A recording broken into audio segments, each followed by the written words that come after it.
তার মানে আমাদের বাবাও আমাদেরকে কোরআন শিক্ষা দেয় নাই, আমিও আমার সন্তানকে কোরআন শিক্ষা দিচ্ছি না। এই জন্য যখন বুড়ো হয়ে যায়, বয়স হয়ে যায়, তখন ঘাড় ধাক্কা দেয়। তার কারণ হলো ওই কোরআন বোঝে না, ইসলাম বোঝে না, ওই মুসলমানের বাচ্চা হয়ে গেছে নাস্তিক আর শয়তান।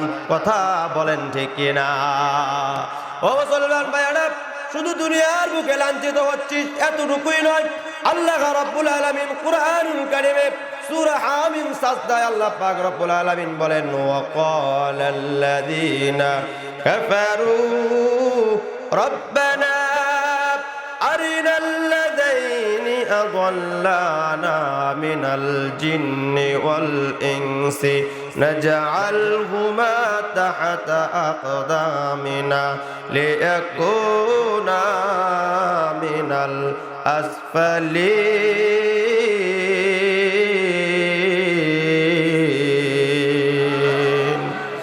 আল্লাহ রাব্বুল আলামিন বলেন, মানুষ এবং জিনদের মধ্যে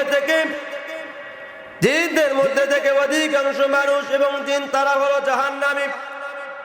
যারা জাহান্নামে যখন যাবে, এই সমস্ত মানুষ এবং জিন যখন জাহান্নামের যখন অর্ডার হয়ে যাবে, তখন ওরা বলবে, আমাদের ওই মা কোথায়, আমাদের ওই বাবা কোথায়, যারা আমাদেরকে বাংলা পড়াইছিল, ইংরেজি পড়াইছিল, গণিত পড়াইছিল। 8-10-এ 50 হয় না, 8-10-এ 80 হয়, এটা কিন্তু তারা ঠিকই আমাদেরকে পড়াইছিল, আমাদেরকে হিসাব ঠিকই শেখাইছিল, কিন্তু আমি কোরআনুল কারীম কালামুল্লাহ পড়তে পারি নাই। এই জন্য দিন বুঝি নাই, ইসলাম বুঝি নাই, কোরআন না বোঝার কারণে আজকে আমাকে জাহান্নামে যেতে হচ্ছে। আয় আল্লাহ, তারা কোথায়? তাহতা আকদামিনা লিয়াকুনা মিনাল আসফালিন।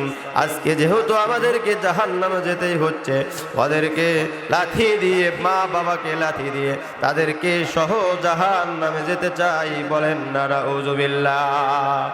ও মুসলমান ভাইয়েরা, ও মুসলমান মা বোনেরা, এই জন্য সন্তানকে কোরআনুল কারীম শিক্ষা দেওয়ার দরকার আছে কিনা? কোরআন শিক্ষা যারা করাবে, আল্লাহ রাসূল সাল্লাল্লাহু আলাইহি ওয়াসাল্লাম বলেন, মান ক্বরাআল কুরআনা ফাস্তাযহারাহু ফাহাল্লা হালালাহু ওয়া হারামা হারামাহু আদখালাহুল্লাহুল জান্নাহ ওয়া শাফাআহু ফি আশারাতিন মিন আহলি বাইতিহি কুল্লুহুম ক্বাদ ওয়াজাবাত লাহুন নার।